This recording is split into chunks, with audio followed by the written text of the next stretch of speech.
Sam Seder, Emma Vigland. On the Majority Report, it is a pleasure to welcome to the program Avi Shlaim. He is the Emeritus Professor of International Relations at the University of Oxford. His most recent book of 9, if I'm counting correctly, is Genocide in Gaza, Israel's Long War on Palestine. Professor, thank you so much for joining us. It's a pleasure to be here with you. Thank you. Before we get to your most recent work, broadly speaking, can you give us a sense of the what we mean when we say Israel's new historians, and all that's involved with those, I guess, the revision of Israeli history that I know from myself, when I was raised, the history I was taught was different than I think what we've come to understand. So the new history is a very small group of Israeli historians who published books in 1988 on the 4th anniversary of the birth of the State of Israel. And the original group included Benny Morris and Ilan Pape and myself. During the second Intifada, which started in 2000, Benny Morris has veered from the extreme left to the extreme right, and he's changed his views. Ilan Pape and I remain on the left, and we remain critical of Israel's policy towards the Arabs. The debate we were called the new historians or the revisionist Israeli historians because we challenged many of the assumptions and premises of the old history of Israel. We challenge the Zionist narrative of the 1948 war and the establishment of the State of Israel. Between us, we mounted a frontal assault on all the myths that have come to surround the birth of Israel and the First Arab-Israeli War. Benny Morris, his book was called The Birth of a Palestinian Refugee Problem, 1947 to 1949. And the Zionist narrative said that the UN voted for the partition of Palestine into two states in 1947, a Jewish state and an Arab state. The Arabs rejected the partition resolution. The Jews accepted it. The Arabs went to war. And in the course of this war, the Palestinians left Palestine. In fact, there were 750,000 Palestinians who became refugees. And the old history says they left of their own free will or on orders from above. And Benny Morris demonstrated in detail using Israeli documents that Israel was largely responsible for the birth of the Palestinian refugee problem. And Ilan Pape has written a book about it called The Ethnic Cleansing of Palestine. Ilan Pape also wrote another book called Britain and the Arab-Israeli Conflict, 1948 to 1951. The Zionist narrative claimed that towards the end of the British mandate in Palestine, Britain rejected partition, rejected a Jewish state, and encouraged and armed its Arab allies to invade Palestine on expiry of the mandate to strangle the Jewish state at birth. And Ilan Pape wrote a PhD thesis in 1984 in St. Anthony's College, Oxford, and I was the external examiner of his PhD thesis. And in that thesis, all the ideas of the new history are present in one form or another. But the main thesis is that there is a case against Britain as the Mandate approached its inglorious end. It's not that it tried to prevent the birth of a Jewish state, but rather that it worked behind the scenes to prevent the birth of a Palestinian state. My own book was called Collusion Across the Jordan, King Abdullah, the Zionist movement, and the partition of Palestine. And there I challenge two notions, two Zionist notions. One that was that in 1948 Israel faced a monolithic Arab coalition united behind the aim of genocide, of throwing the Jews into the sea. I showed that the Arab coalition was very divided, and one member of this coalition, King Abdullah of Transjordan, was in cahoots with the Zionists to divide Palestine between themselves at the expense of the Palestinians. And this is what happened. And finally, I challenged the myth that at the end, after the guns fell silent, Israel's leaders strove with all their heart and all their mind to achieve peace with the Arabs, but there was no one to talk to on the Arab side. And I demonstrate, using Israeli documents, that there were pragmatic Arab leaders ready to negotiate and did negotiate, but it was Israel which was intransigent, and it was Israel which was largely responsible for the perpetuation of the conflict until today. I want to get to the implications of that, but first, let me also ask you in terms of your own personal history. I literally just had this argument at my Yom Kippur break fast. I was told that that Israel consisted in 1948 of Arab Jews who were kicked out of the various Arab countries in that region, and that's who established Israel. And I tried to explain, I think the sequencing is wrong, but your particular story, having been born and raised for the first, I believe it was 5 years of your life in Baghdad, and your subsequent understanding of why you and the vast majority of Iraqi Jews moved to Israel. Tell us that story. It's a really interesting story. And my main research interest is the Arab-Israeli conflict. And I've always known, and I've written a number of books in which the Palestinians appear as the main victim of Zionism. But a few years ago, I started working on an autobiography, which was published 2 years ago under the heading 3 Worlds, Memoirs of an Arab Jew. And it goes up to when I was 18, and then there was a long epilogue about the evolution of my views about Israel-Palestine until today. And the 3 worlds of the title are Baghdad, where I lived up to the age of 5, Israel from 5 to 15, and London, where I went to school from 15 to 18. And in the course of writing this book, I realized that there was another victim of the Zionist movement, and that's the Jews of the Arab lands, like my family and myself. And the Zionists have a theory of the double exodus about 1948. They claim that the Palestinian refugees left of their own accord, and Israel was not responsible, and there was 750,000 of them.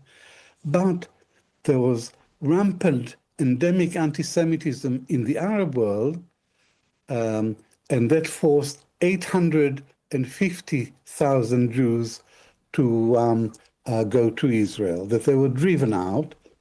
So there was a double exodus, if you wish, an exchange of population, and Israel is not guilty of anything, whereas my research demonstrated that it wasn't anti-Semitism, that, first of all, that there was a long history of Muslim-Jewish coexistence, and secondly, that most of the Jews of Iraq, and there were 135,000, had deep roots in the country and wanted to stay.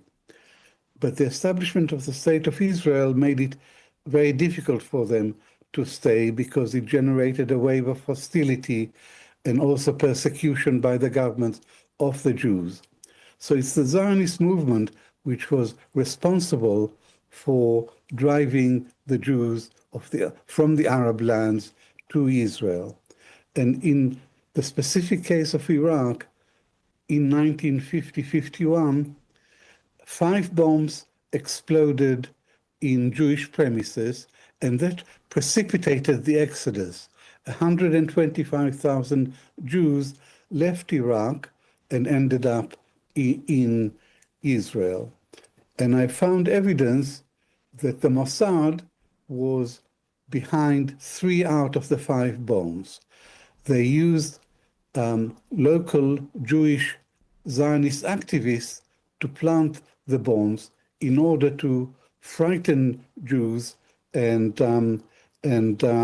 precipitate the exodus to Israel. So this is a very controversial argument.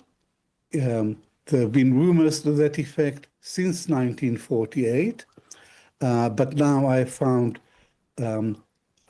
actual evidence, written evidence, as well as oral evidence that Israel was involved in uprooting the Jews of Iraq. Now, individual experiences are varied, but the community as a whole, for the community as a whole, the experience was like a tree being uprooted from the roots. And this phenomenon has been described as cruel Zionism. This is just one example of a pattern of false flag operations by Israel. That's cruel Zionism. And would these tactics that you describe, that you have uncovered through your work, does that fit into many of the British colonial tactics that you write about in the way that the Zionist project was implemented? Because obviously the Balfour Declaration looms large over all of this, and what the British intentions were with the state of Palestine as well. Can you speak a little bit about that history and colonial tactics being continued through the Zionist project? That's a very important issue as the background to the conflict. To put it succinctly, the Israeli-Palestinian conflict was made in Britain. And the Balfour Declaration of 1917 was the original sin, because in 1917, the Jews were 10% of the population, the Palestinians were 90% of the population, the Jews only owned 2% of the land, 2%. And yet Britain allocated national rights to the Jews by supporting a national home for the Jews in Palestine, and denied national rights to the Arab majority. So it was a classic colonial document that disregarded the rights and aspirations of the majority of the people. It was Britain, it was the Balfour Declaration, which enabled the tiny Zionist movement to embark on the systematic takeover of the whole of Palestine. And it is this process that continues to this day. Now Israel is in control of 100% of Palestine.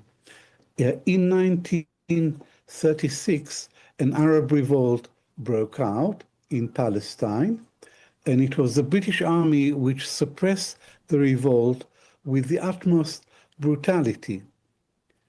And the cornerstone of the British mandate in Palestine was that there must be no democracy, there must be no elections until the Jews became a majority. And the Jews only became a majority in 1948 as the result of the ethnic cleansing of Palestine. So Britain has a lot to answer for, and Britain was a colonial power, and the Zionist movement was a settler colonial movement. The State of Israel is a settler colonial state. And Noam Chomsky wrote that settler colonialism is the most extreme and vicious form of imperialism. And for the last century, the Palestinians have been at the receiving end of Zionist settler colonialism on the one hand, and Western imperialism on the other hand, first under Britain and subsequently under America.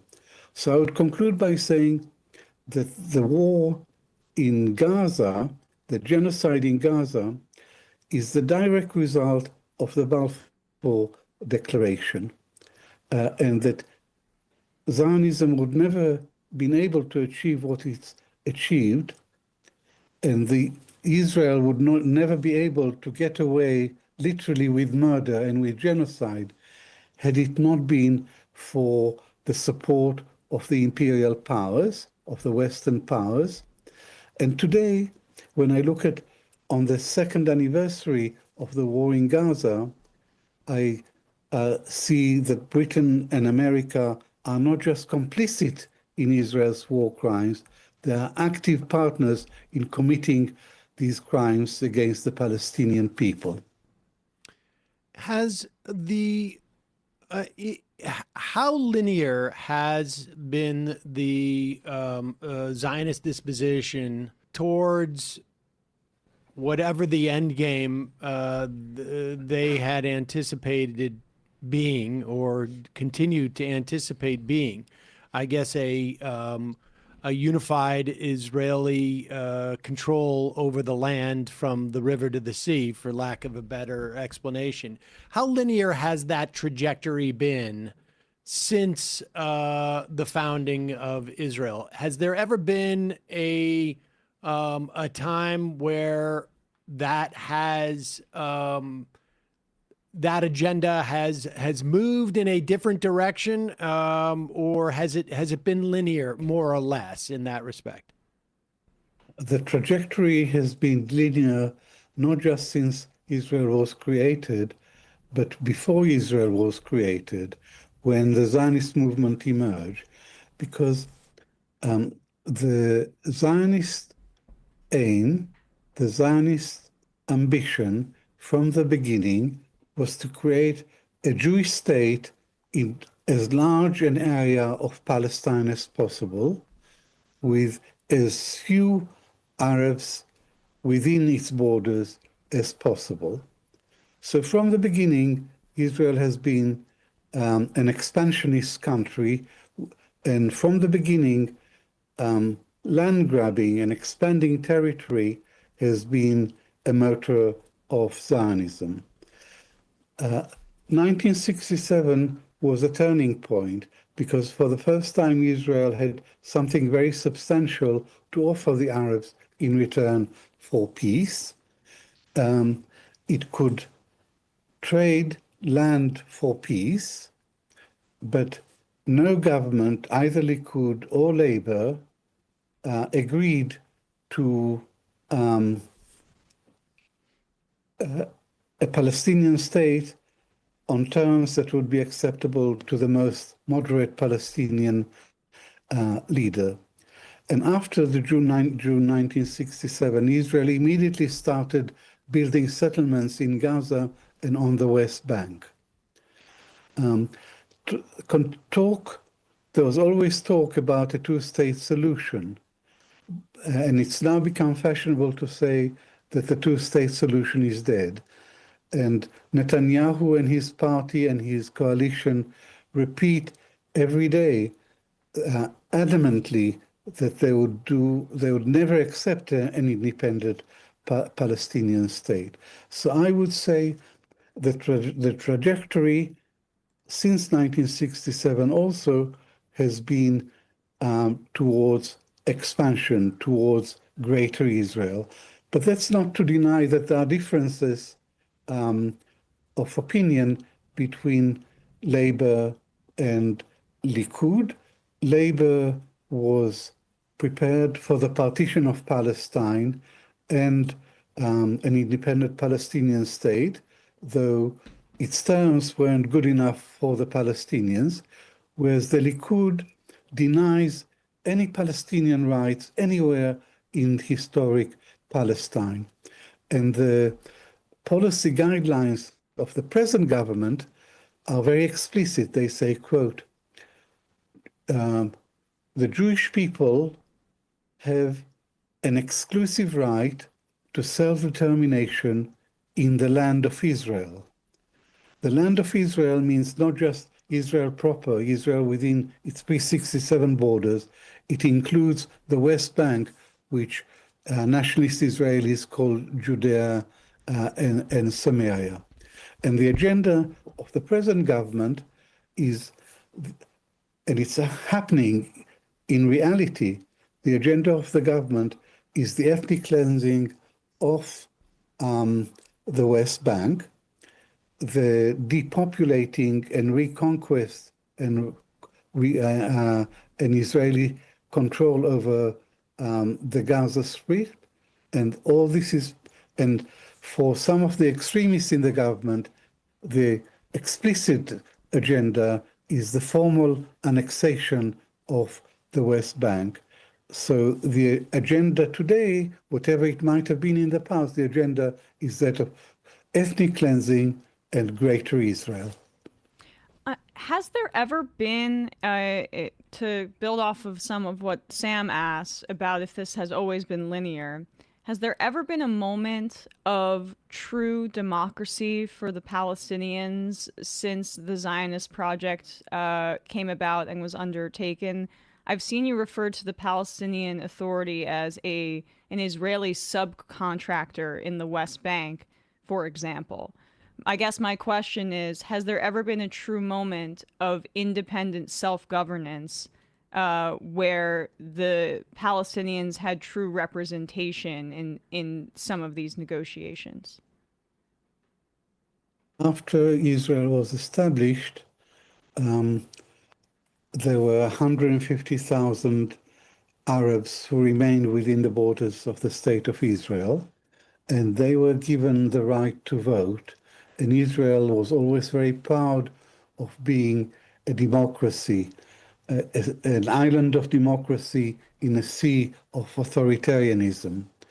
And it is true that the Arabs did have the vote, and there was procedural democracy. There are parties, there were elections, there was Arab representation in the Knesset.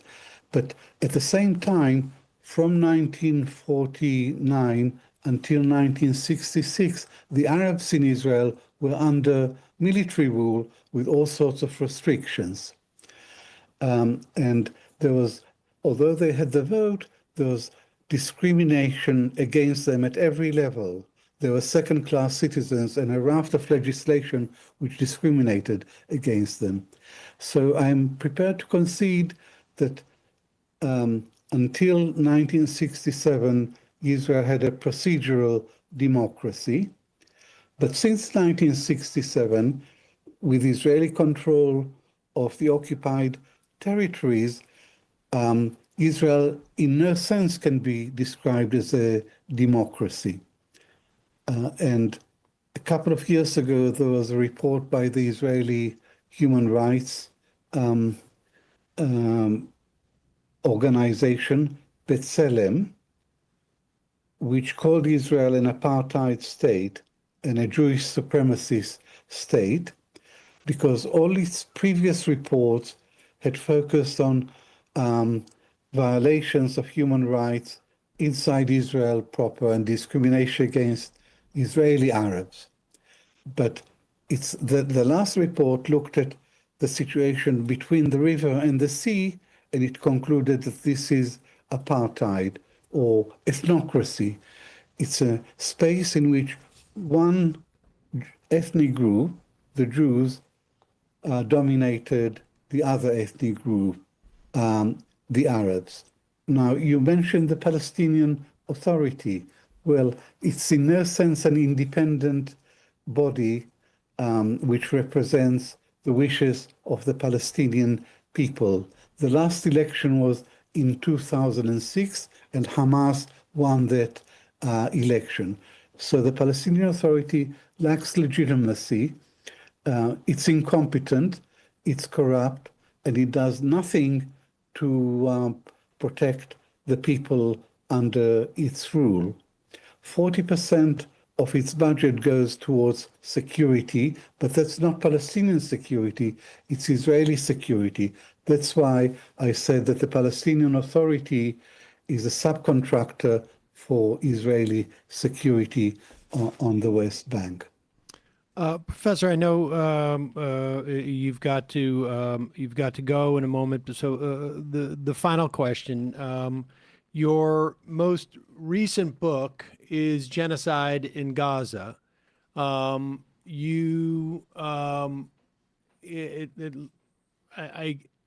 curious as to at what point over the course of the conflict now, which has lasted for 2 years, at what point do you feel that this has crossed the threshold of genocide? And where were we before that, I guess, and before that threshold was crossed?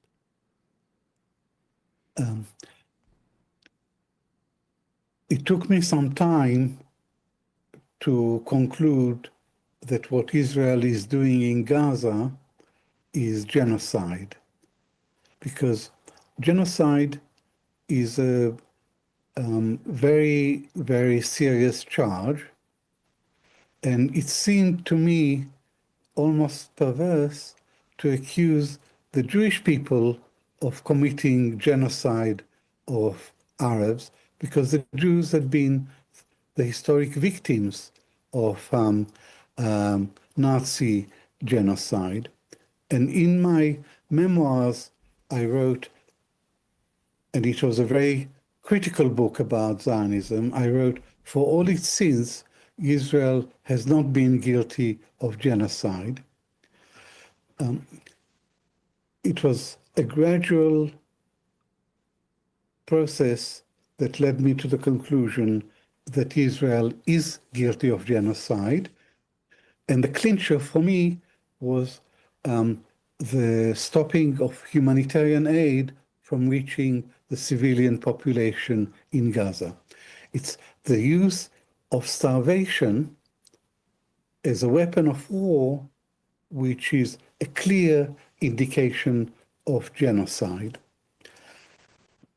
But another reason that led to this conclusion is the 1948 Convention for the Prevention and Punishment of Genocide. And it gives a clear definition. Genocide is the intent to destroy in whole or in part an ethnic or religious or racial group. And there are two aspects of this: the intent to commit genocide, and then the practical actions on the ground. And Israel is guilty of both. In this last book of mine, Genocide in Gaza, there are 6 pages of quotes from Israeli leaders, from the president and the prime minister down, which are clearly genocidal statements. So there is no doubt about the rhetoric. But secondly, Israel's actions on the ground also amount to genocide. The complete destruction of Gaza, destroying 80% of the housing and civilian infrastructure, the forcible displacement of civilians, which is a war crime. And for the last 2 years, Israel has been committing this war crime on a daily basis. Some people have been told to move 10 times or more. And when these people obey the Israeli orders to evacuate, they're often bombed from the air and in the areas that the IDF defines as safe zones. So there is no safe areas left in Gaza, and Israel has killed, by the last count, over 66,000 people.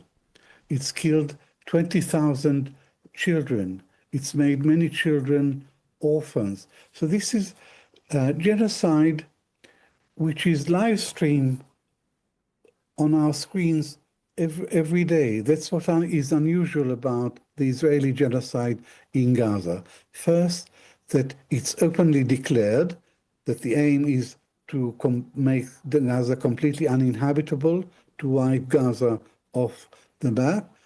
And secondly, that it is live streamed. Avi Shlaim, Emeritus Professor of International Relations, University of Oxford. Your most recent book, Genocide in Gaza, Israel's Long War on Palestine. We will link to that at majority.fm and in our podcast and YouTube descriptions. Thank you so much for your time today. Really Thank you. appreciate it, and all of the work that you have done over these many decades now. Really, thank you. Thank you as well. Thanks Goodbye. so much. Hey folks, don't forget to hit the subscribe button and check out our daily show. We do it every day at 12 p.m. Eastern for about 2.5 hours. We even take phone calls. You should check that out.